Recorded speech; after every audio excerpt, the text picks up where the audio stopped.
Boa noite. Nós, para aqueles que gostam, por exemplo, de estender um pouco o estudo a respeito do assunto, nós podemos encontrar para as nossas reflexões esse assunto no Livro dos Espíritos, que ele vai se aprofundar com maiores detalhes a respeito da questão da alma após a morte. É Allan Kardec, o codificador da doutrina, que começa com a pergunta: o que ocorre com a alma depois da morte? A resposta dos espíritos é extremamente objetiva. Ele diz assim: a alma volta a ser espírito depois da morte.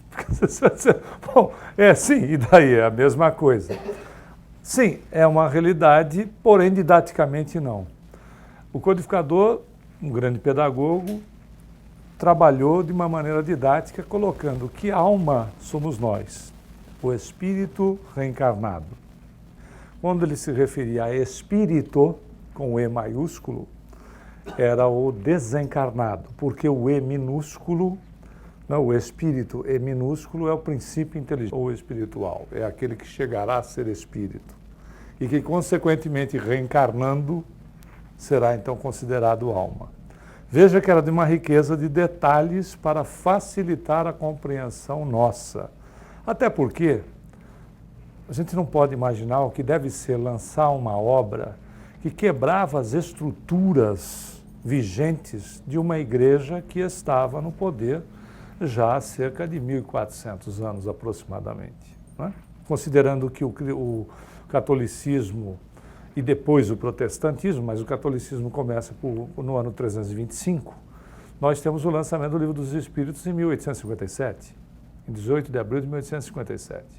Imagina o que é colocar uma obra dessa natureza em 1857, depois de quase milênio e meio das criaturas passando por um processo de verdadeira lavagem cerebral, não só quando encarnados, como desencarnados, né?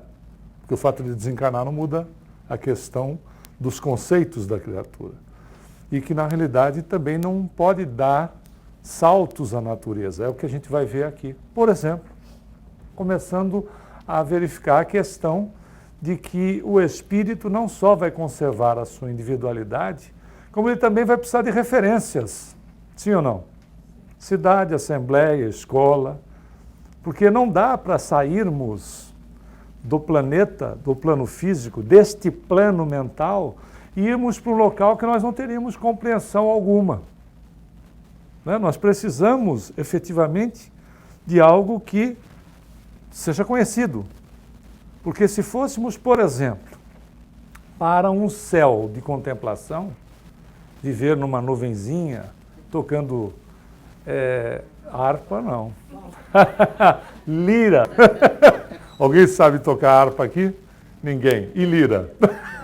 Imagina, então, não é? O desafinado pela eternidade afora, louvando a Deus, contemplando Deus, tocando lira em cima de uma nuvem. Era melhor ir para o inferno. Não, porque no inferno tem tudo que a gente gosta. Não é verdade? O que vai ter no inferno? As nossas tentações. Não, a prece do Pai Nosso a gente não faz. A gente pede o quê? Tem em determinado momento que a gente faz um pedido sério para Deus. Livrai-nos das nossas tentações. O que são as nossas tentações? Se não aquilo que a gente gosta. Alguém já foi tentado aqui naquilo que não gosta? Não, né? Porque não tem graça ser tentado naquilo que a gente gosta. Ora, veja como a natureza não poderia dar salto. Nós íamos sair de um local e irmos para coisa alguma. Aonde, se fosse uma realidade, essa condição que serviu por um período, é indiscutível, ninguém vai dizer que não serviu. Esses aspectos de céu, inferno, etc., purgatório, eles foram úteis porque eram verdadeiros freios para criaturas de baixo entendimento. Menor entendimento, não é Paulo dizendo aos romanos: quando eu era menino, eu comia comida de menino, agora que eu sou um homem, eu como comida para o homem. Veja, ou seja, verde espiritualmente precisa-se de coisas que estão de acordo. Então, o Deus das criaturas, ou seja, de nós mesmos, mais primitivos, é um Deus que castiga, é um Deus que persegue, não é verdade? É um Deus com características humanas, é um Deus antropomórfico, ou seja, um Deus com características humanas. chega-se a um determinado momento que isso é dispensável.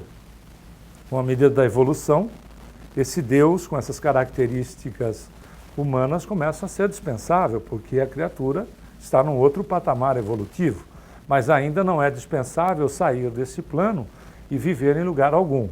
Então, lembrando também que nosso lar é uma das cidades existentes no plano espiritual e não está na dimensão próxima àquela que nós nos encontramos. Ele está numa dimensão, inclusive, superior. E o nosso lar, vamos deixar claro, ele não é o céu dos espíritas, como o umbral não é o inferno dos espíritas. Tá certo? Nosso lar é uma das cidades para a criatura estagiar. Porque se não fosse assim, o plano espiritual seria uma grande clínica psiquiátrica, não é verdade? Se a gente não tivesse, se não fosse mantido o padrão. Então é uma cidade gigantesca, sem dúvida, cada quadradinho na realidade aqui deste desenho, se for um desenho feito, claro, está melhorado naturalmente por um desenhista, mas foi feito por Egorina Cunha. Egorina Cunha, se você pegar o livro Cidade no Além, existem vários desenhos que Egorina Cunha, a autora encarnada, se desdobrava no processo do sono e mantinha a consciência, foi até o nosso lar algumas vezes, visitou a cidade e desenhou, e foi ao Chico, que ela é a sobrinha, a Egorina Cunha, já desencarnada, era sobrinha do Eurípides Bassanufo, que vivia em Sacramento, que é próximo de Uberaba. E ela ia ao Chico então, e o Chico que já havia feito essa viagem desdobrada, olha como as coisas são. Quando o Chico começou a psicografar o nosso lar, era tanta informação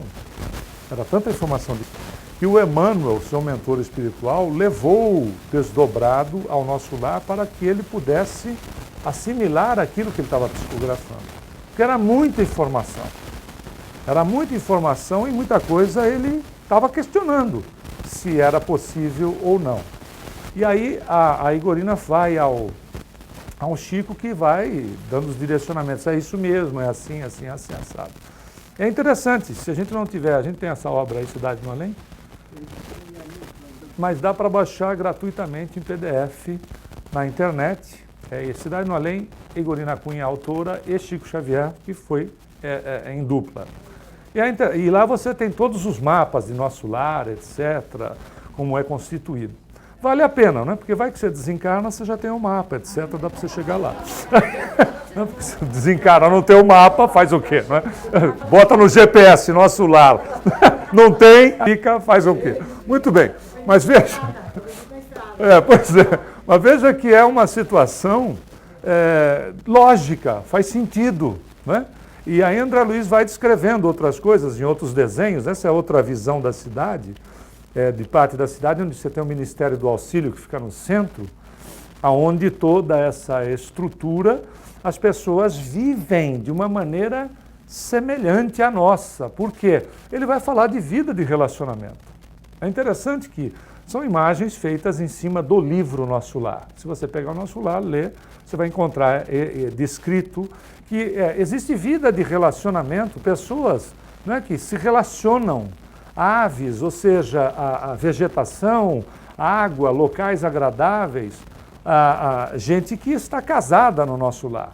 Se você pegar o livro Mensageiros, né, que também é da obra, é o segundo, depois tem o nosso primeiro Mensageiro do segundo. Nós vamos encontrar em determinado momento no Campo da Paz, que é uma das instituições que cuidam de recém-desencarnados, uma moça que namora com um rapaz que se casa e vai morar em nosso lar. Pois é! Pois é! Se você está solteira ou solteiro aqui, pode ser que você se arranje lá. Olha que maravilha! Não é verdade? Ou seja, a vida tem... Né? Tem um livro do André Luiz que diz a vida continua. A vida continua mesmo. E não pode ser diferente, né, pessoal? Como é que a gente vai fazer? A gente sai do corpo e as nossas afeições, os nossos carinhos, os nossos amores, os nossos filhos, seja quem for, a gente perde tudo isso? Essa relação desaparece? Como é que fica? A gente deixa de ter uma vida em comum com quem ama?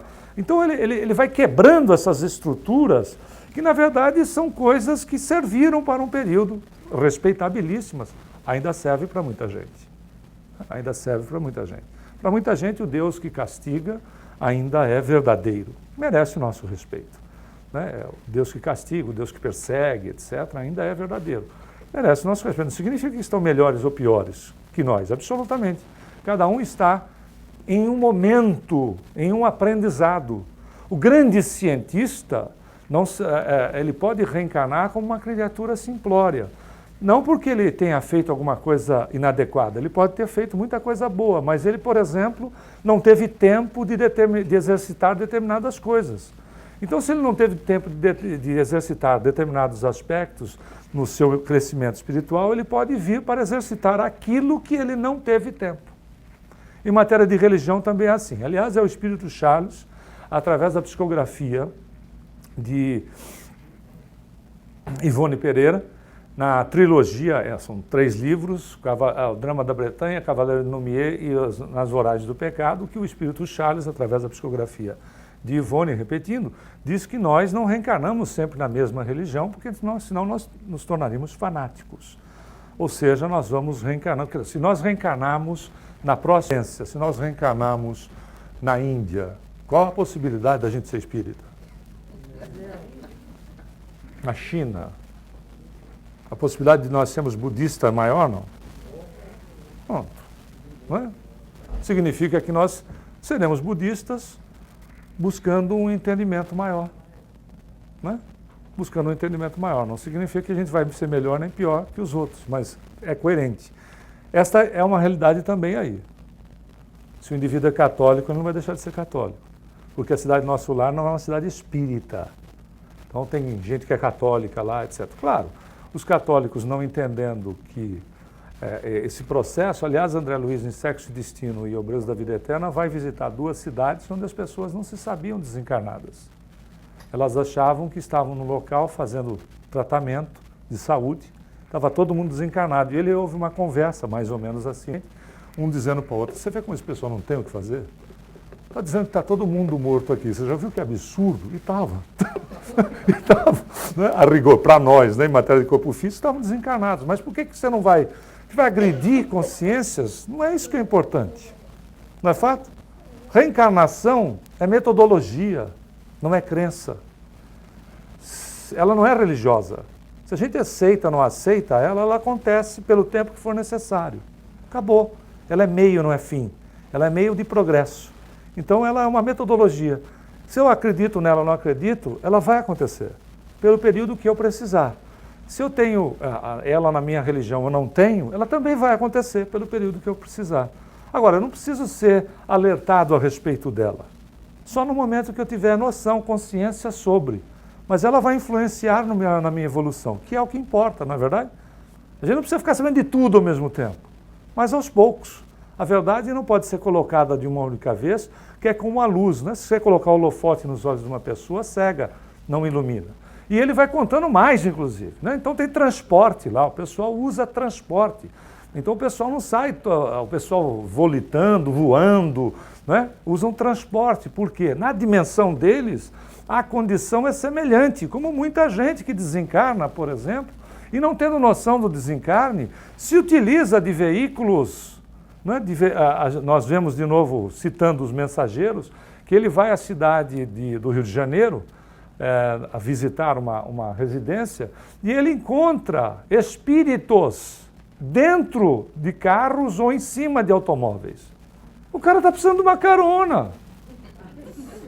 Mas ele entende que ele precisa disso. Então, a recomendação de Chico era, não por causa disso, naturalmente, mas Chico dizia o seguinte: quando você for utilizar o seu veículo, sempre faça uma prece antes.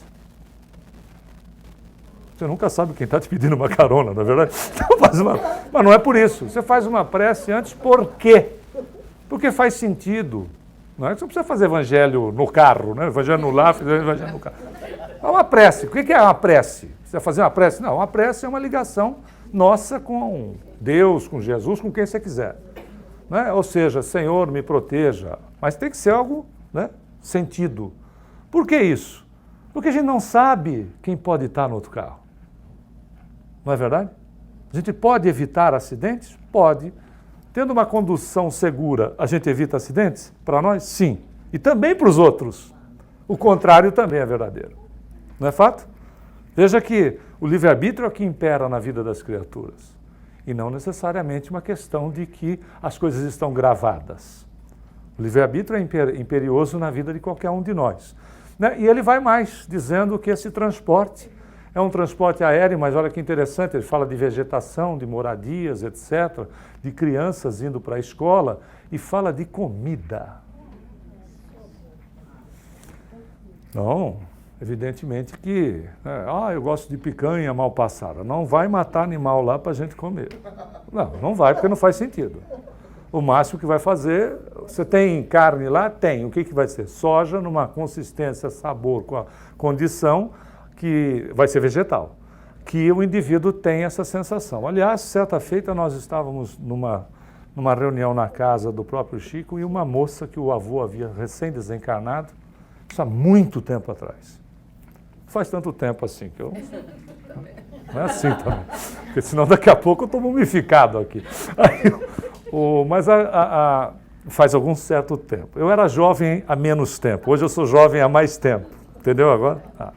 Muito bem. Aí estava a conversa e ela, preocupadíssima, a moça, disse assim, vovô era uma criatura maravilhosa.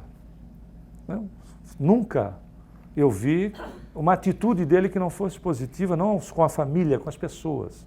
Quando ele desencarnou, as pessoas lamentavam muito porque ele era uma criatura de coração bom.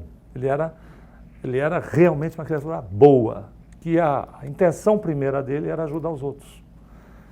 Só que ele tinha um detalhe, ele fumava muito. Muito. Então ele fumava às vezes 2 maços por dia. E a grande preocupação minha, dizia ela para o Chico, é que ele, em desencarnando, né, se torne um vampiro de algum fumante, vampirize algum fumante. Ele disse assim, não é assim, minha filha, não é assim. Porque aquilo que importa consciencialmente é o que você fez e não o que você foi. Né? Ele foi um fumante, tá bom, mas o que ele fez? Não é verdade? O que foi que essa criatura fez?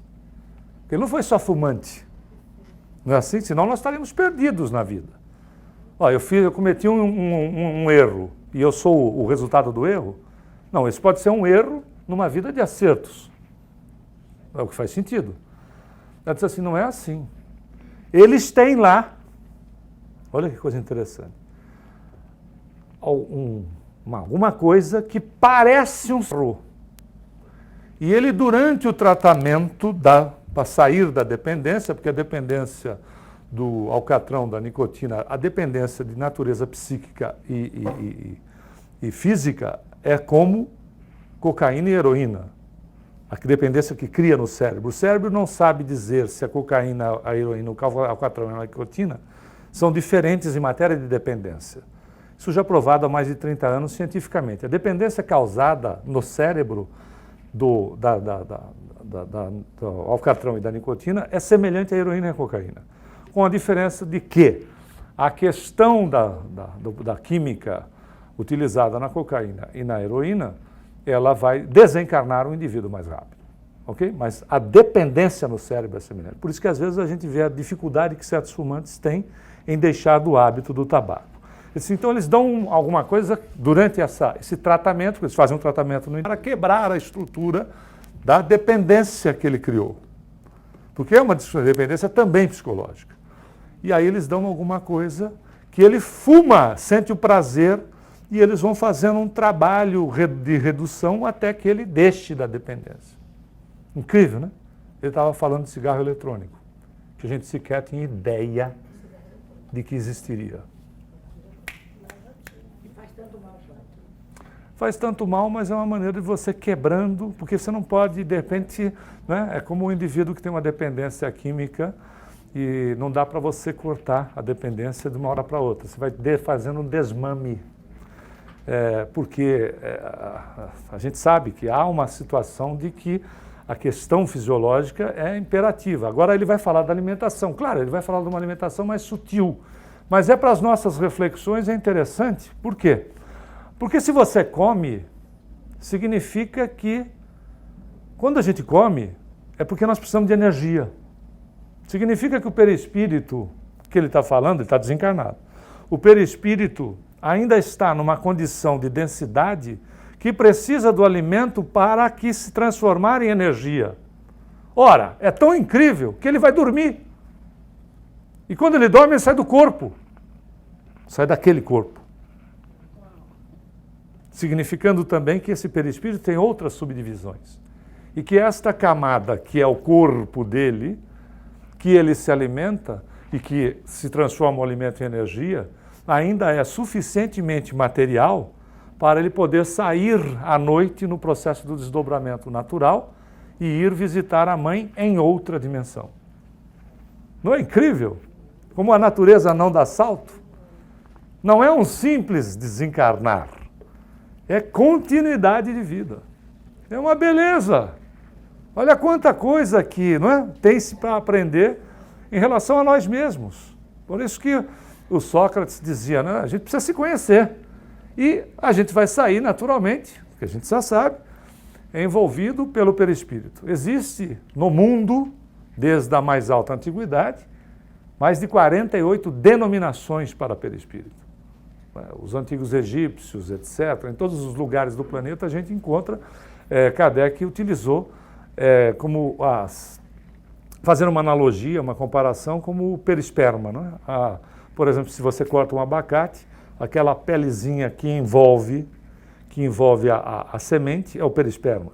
Seria mais ou menos isso, né? O abacate sendo o espírito, o perisperma sendo o perispírito e a polpa sendo o corpo físico. É mais ou menos isso, claro que não é desse jeito, porque há uma interatividade, né? A ligação é atômica, não é nem molecular, porque molécula era na época de Kardec, né? É atômica, o perispírito não está envolvendo o espírito, ele envolve e é envolvido. Isso é só apenas para ficar didático, né? Mas seria mais ou menos isso. Mas interessante que dividido aqui do plano material para o plano espiritual, na realidade a coisa não faz nenhuma diferença em apresentação. Desencarnando do planeta, como é que eu apareço? Não precisa desencarnar para a gente se constatar. Nós podemos, no processo do desdobramento natural do sono, sair do corpo físico e, por vezes, nós já sonhamos, né? Vamos sonhar ainda muitas vezes, sonhos chamados reais, que não são os do subconsciente. O do subconsciente, o que está acontecendo é um download, né? Daquilo tudo que aconteceu durante o dia, que vai para o neocórtex para poder se fixar como memória. E o sonho real é quando nós temos o contato, nós espíritos desdobrados, temos o contato com outras criaturas desdobradas, encarnadas ou desencarnadas, e nesses contatos, quando retornamos, lembramos de pouca coisa, mas temos a sensação da realidade, né? Todo mundo. E se você se observar, às vezes, você se observa até mesmo com determinadas vestimentas que você mais aprecia. E, naturalmente, a questão do dinamismo da criatura influencia nesse corpo. Então, saindo do corpo, no processo do próprio sono ou desencarnando, a criatura mais dinâmica vai se apresentar mais jovem. Eu, por exemplo, vou ter uma autopete de Elvis Presley. It's now or never. Aí o ponto... Mas é uma realidade, não é verdade? Mas é claro... porque esse corpo é mais sutil e a influência se faz mais objetivamente nele. Ele é mais plástico, podendo então se apresentar mais envelhecido ou menos envelhecido, da mesma maneira que nós constatamos isso com criaturas que por vezes são jovens, o corpo é jovem, mas as atitudes, os pensamentos são de criaturas por vezes, não que tenha mais de idade, não é isso, mas são às vezes atitudes de pessoas que se paralisam no tempo. E a criatura dinâmica faz com que esse dinamismo também aconteça, o contrário sendo verdadeiro. E aí a gente vai vendo a individualidade das criaturas pelas comunicações, pelo caráter e por vezes até mesmo pelas aparições que são feitas, e vamos constatar aquilo que Jesus ensinou há mais de 2000 anos. O que a gente leva da terra, literalmente, a questão moral, não de usos e costumes naturalmente, mas os verdadeiros tesouros que Jesus falava, que é exatamente aquilo que a traça e a ferrugem não corrói. Disse mais Jesus, onde estiver o teu tesouro, aí estará o teu coração. fantástico, né? Onde estiverem os seus valores, é aí que você está preso. Por isso que, às vezes, né, não é quando nós vamos ler, ou André Luiz não é para ser lido, é para ser estudado, mas quando a gente vai ler André Luiz nos Mensageiros, a gente encontra esses casos, esses exemplos que nós demos, de pessoas que, por vezes, desencarnam e querem voltar para casa, ou que até mesmo precisam pegar carona com A, com B, com C, ou em grandes cidades que o transporte coletivo na nossa região não é muito utilizado, né? Ele é mais utilizado o transporte individual, né? O automóvel.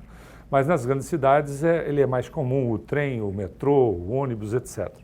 E às vezes você entra num local que ele está vazio, você senta e parece que tem formiga no lugar. Já deve ter acontecido com todo mundo, né? Aí você senta do lado, passa. Por quê? Porque às vezes tem uma criatura viajando ali que acha que você sentou em cima dele. Não quer dizer que sejam todos os casos, mas às vezes acha que você sentou em cima dele. Se você está em cima de mim, claro que você não está. Ele está numa dimensão que é outra. Só que como ele está fixado na situação de que ele está nessa dimensão, ele entende que você sentou em cima dele. Aí você senta do lado, ele fica em paz, você também. Né? Mas muitas vezes pode ser exatamente uma situação dessa.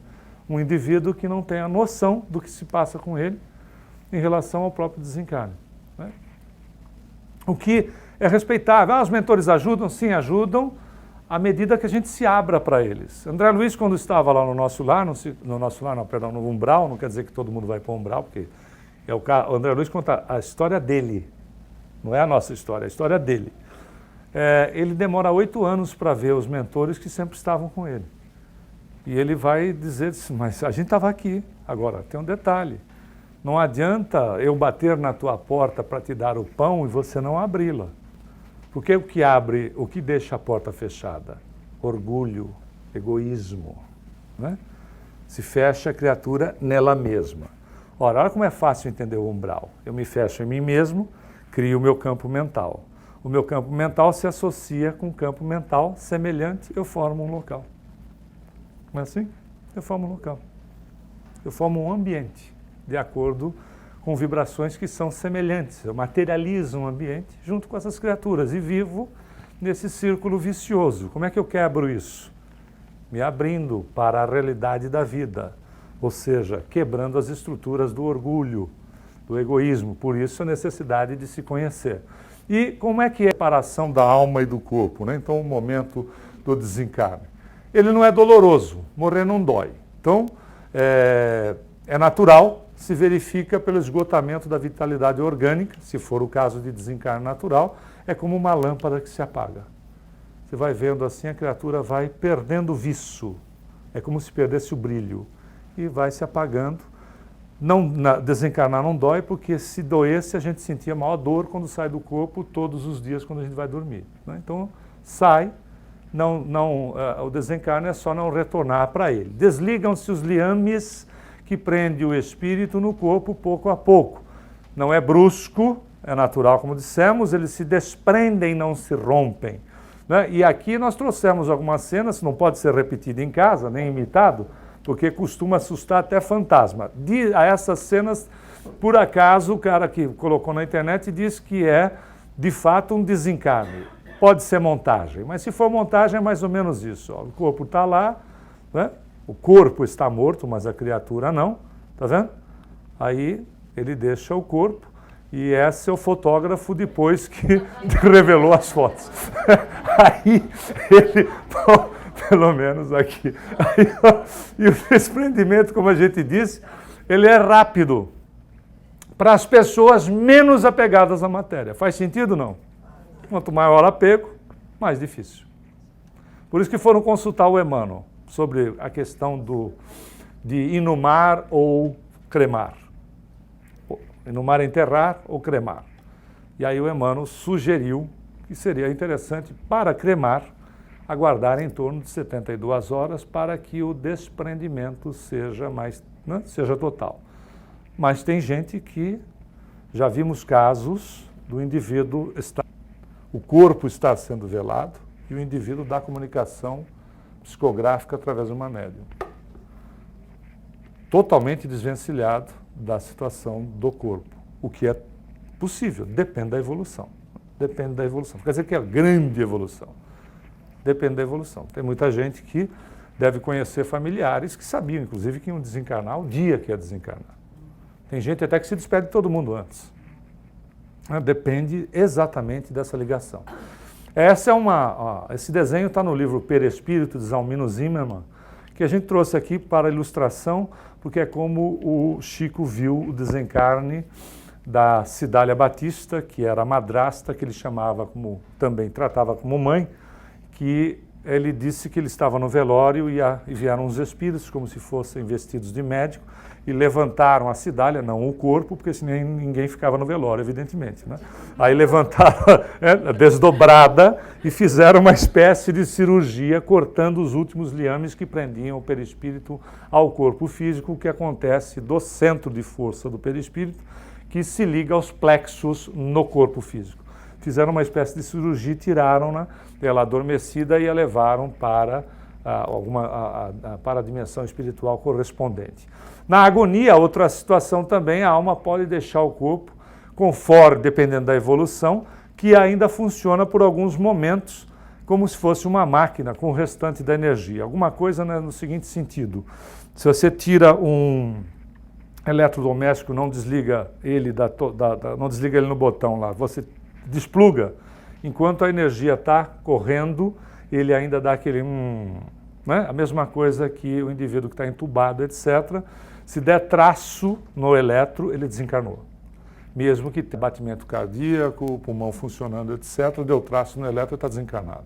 Aqui é a cena do livro Há 2000 Anos, que a Lívia, esposa de Públio Lentulus, que inclusive estava assistindo e não sabia que a Lívia estava na arena, que os cristãos já estavam sendo perseguidos na época, que eles colocavam os cristãos junto com as feras, e aí a Lívia, que não tinha que passar por esse tipo de provação, na hora que a fera levantou a pata para golpeá-la, ela saiu do corpo. Tiraram ela do corpo. Quando ele bateu no corpo, ela já não estava no corpo, porque ela não precisava desse tipo de prova em relação à questão da evolução que ela tinha conquistado.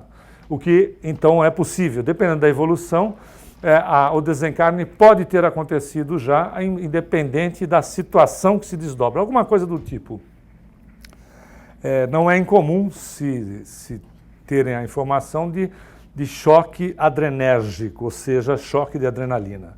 O indivíduo, na tentativa de salvar a vida, se a gente pegar exemplos lá de September 11, que o sujeito salta do prédio, ele não está querendo se suicidar. Ele está... É instinto de autopreservação, que fala mais alto. O sujeito tenta se salvar por uma coisa que ele perde a noção, porque a autopreservação está em primeiro plano. Ele não morre,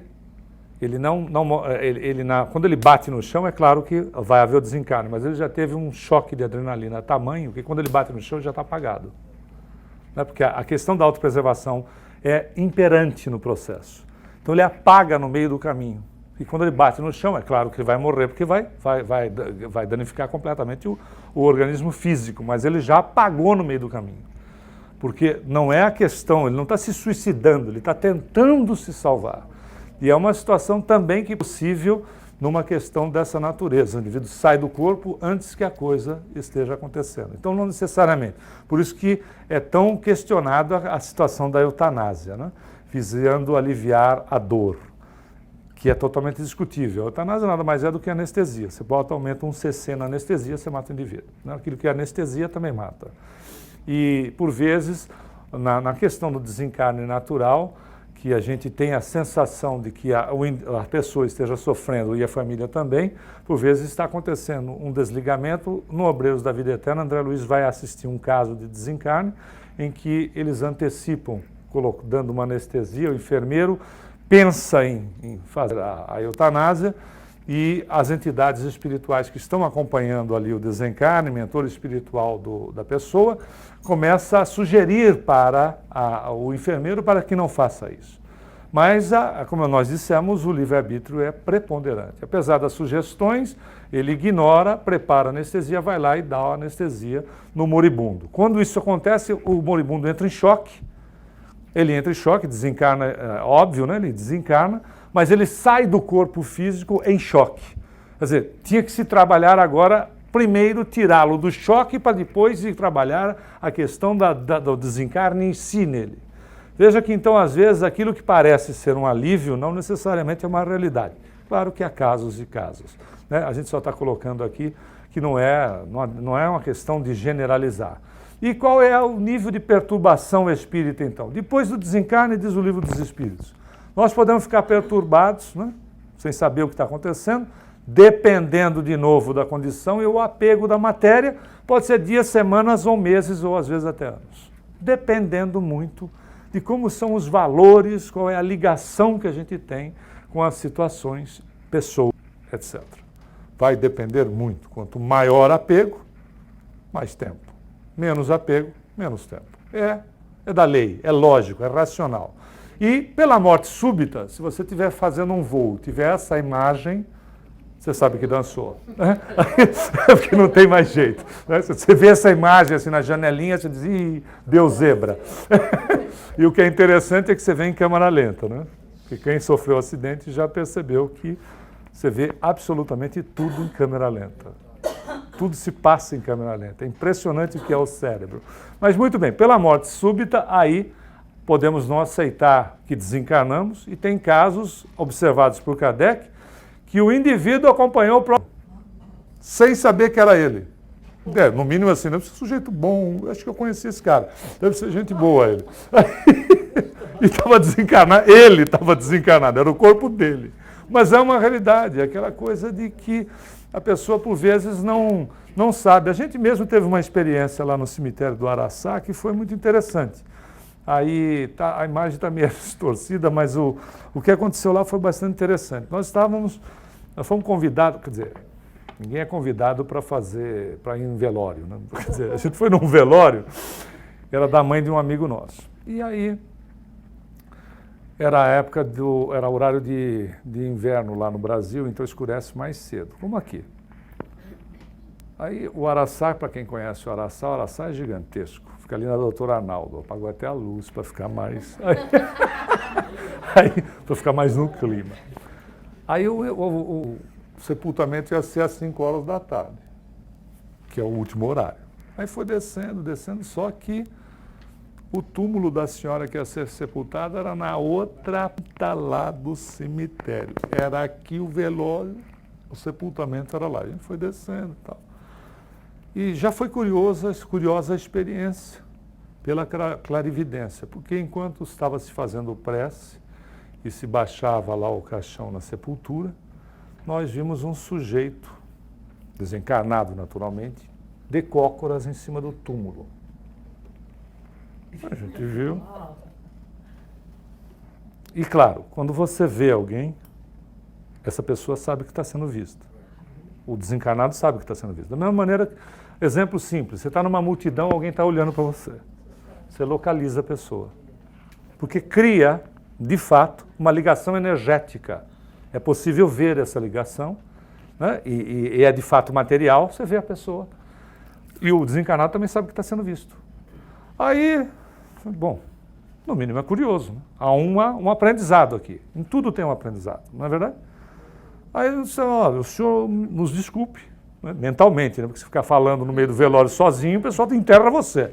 Aí eu, não é verdade? Aí eu disse, o senhor nos desculpe a curiosidade, mas o senhor pode dizer o que o senhor está fazendo aí? Apenas para aprendizado. Eu disse, posso. Eu trabalho aqui. O meu serviço é, depois que vocês se retirarem, eu vou retirá-la do corpo. Meu serviço é tirar ela do corpo. Como eu, tenho vários aqui que trabalham. No meu caso, eu sou o responsável por esse caso. Que bom.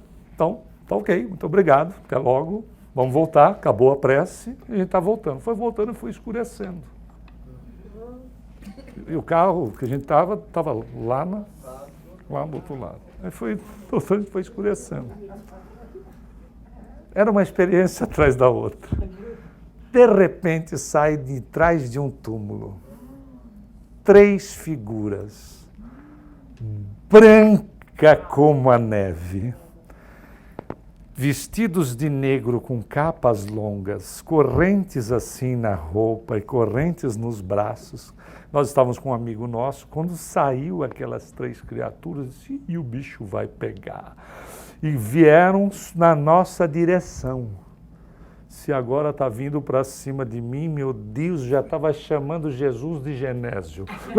No campeonato, aquelas 3 vindo. Aí eram 2 moças e um rapaz maior.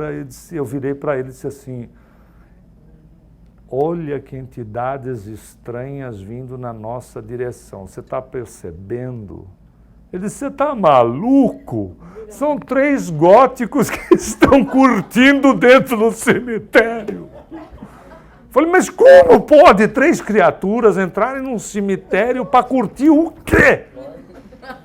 A não ser ser vampirizado. Eles se vestem de negro, com correntes e capas, branco, porque não toma sol, e vai à noite no cemitério para curtir. Como eu não sabia da existência dessas criaturas, o que me veio? São 3 desencarnados que vão me pegar aqui. Aí ele virou para mim e disse assim, muito bonito, né? Espírita com medo de espírito, era só o que me faltava. Eu disse, mas também o que eu posso fazer? Não é? É uma experiência atrás da outra. Eu vejo um cara no túmulo, aí já converso com o cara no túmulo. Saio do túmulo, vejo essa coisa. O que eu podia pensar, meu Deus do céu?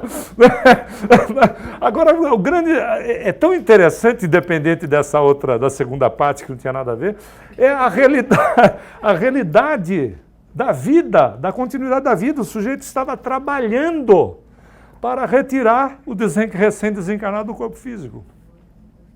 Quer dizer, como um médico, né? Como se fosse um médico trabalhando num cemitério. Quer dizer, veja, só nos mostra a continuidade, a naturalidade da continuidade. E aí o Kardec vai dizer, conhecimento do Espiritismo exerce alguma influência sobre a duração maior ou menor da perturbação? A resposta não podia ser outra. Ele disse assim, tem influência sobre o tempo de perturbação. Porém, olha que coisa incrível, a prática do bem, tranquilidade de consciência é que tem maior influência. Fantástico. Claro, você vai para a China falando mandarim, fica mais fácil, mas não é o suficiente.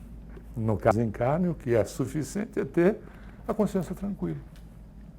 Aliás, uma moça certa feita chegou para o Chico, terminada a reunião do grupo da Espírita da Prece, que era o centro que foi fundado por ele em 1975, uma moça abordou, por acaso era uma moça, mas abordou e disse assim, Chico, eu gostaria de fechar o meu corpo.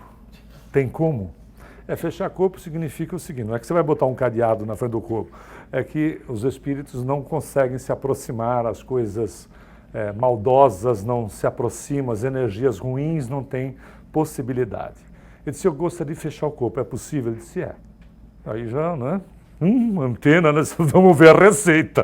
Né? Ele disse, o que eu devo fazer? Aí tem gente que amarra coisa aqui, toma banho disso, banho daquilo. Nós tínhamos um senhor numa empresa que eu trabalhei durante um tempo, que ele tomava um banho às sextas-feiras de manhã, era um banho de ervas para que os espíritos não se aproximassem. Nem os reencarnados conseguiam se aproximar dele.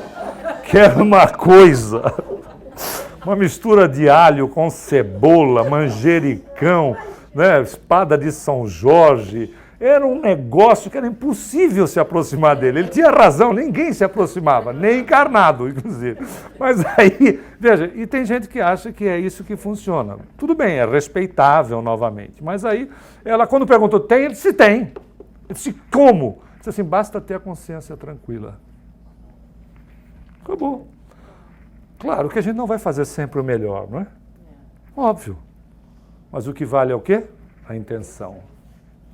A intenção foi boa, o resultado não foi. Paciência.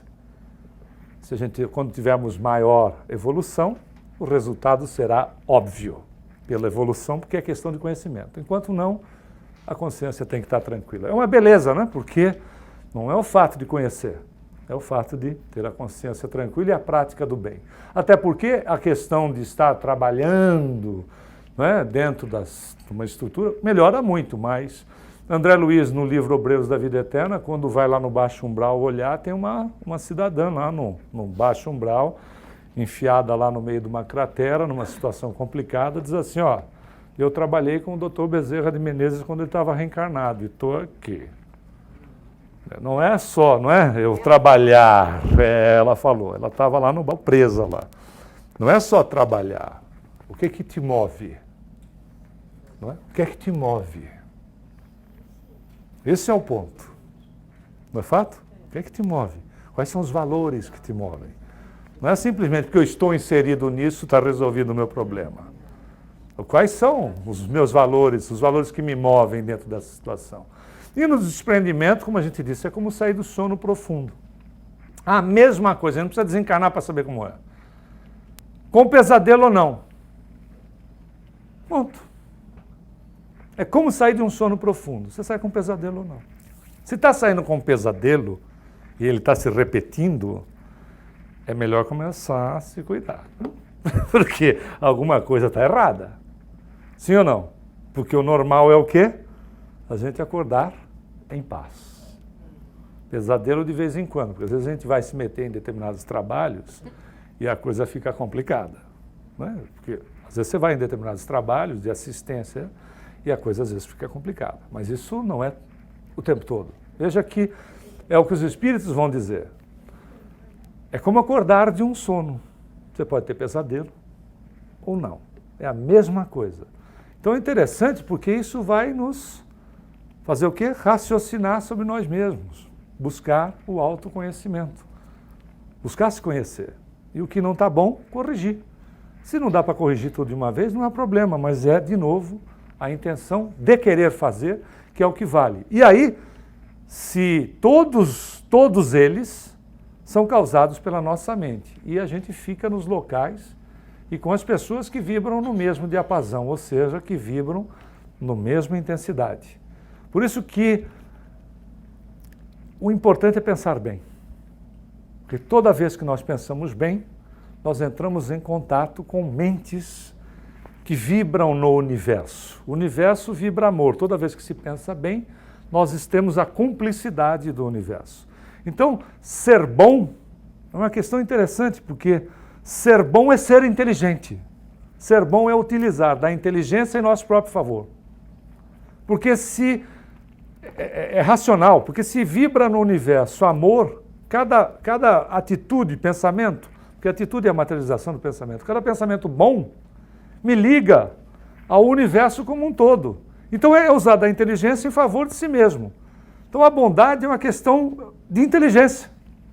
Quando o indivíduo pratica o mal ou pensa mal, ele está trabalhando contra ele mesmo. Quer dizer, ele está utilizando a inteligência para se prejudicar, para prejudicar a si próprio, porque não é o outro que a gente faz. Tudo que a gente faz para o outro, nós construímos para nós mesmos. É um processo que, né, ele é um círculo, ele volta. A gente vai ter que resolver aquilo que fez mal feito ou deixou de fazer. Porque não é não praticar o mal, é importante fazer o bem. É o que dizem os espíritos nessa mesma obra. Porque se a gente não faz o bem, aí eu não faço o mal, eu não faço o bem, mas eu também não faço o mal. Não, aí nós somos omissos. É importante fazer o bem porque a gente tem que neutralizar o mal. É por causa de muita gente dizer que não faz, né, o mal, mas também não faz o bem, é que o mal impera.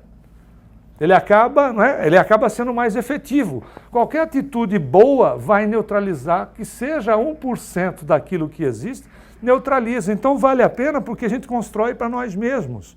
E aí o desencarne, ele deixa de ser uma figura assustadora, como foi pregada, né? A morte sempre foi uma coisa colocada de forma assustadora. Na realidade, o espírita não se prepara para morrer. Tá certo? A gente se prepara para viver bem, e viver bem a partir de hoje. Não é uma questão de eu vou me preparar para morrer, porque isso não tem nada a ver. Bom, a gente não vai morrer. Então é se viver bem a partir de hoje. Ora, para viver bem a partir de hoje, é utilizando do recurso divino que nós temos em nós mesmos, que é a questão da inteligência. Ser bom, então, de fato, como a gente já disse, é ser inteligente. Muita paz a todos. Obrigado. Obrigado.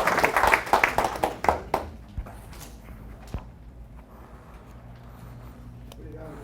Obrigado a você.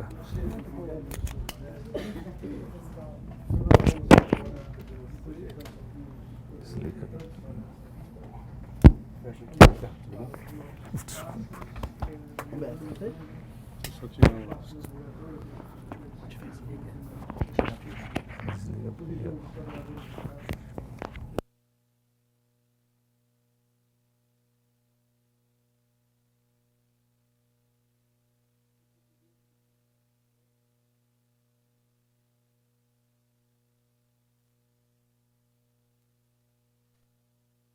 Hoje é feijão, jantar, feijão com arroz, carne, não sei o que lá. E tem mais coisas também que eu não sei. Depois alguém vai dar um menu que eu não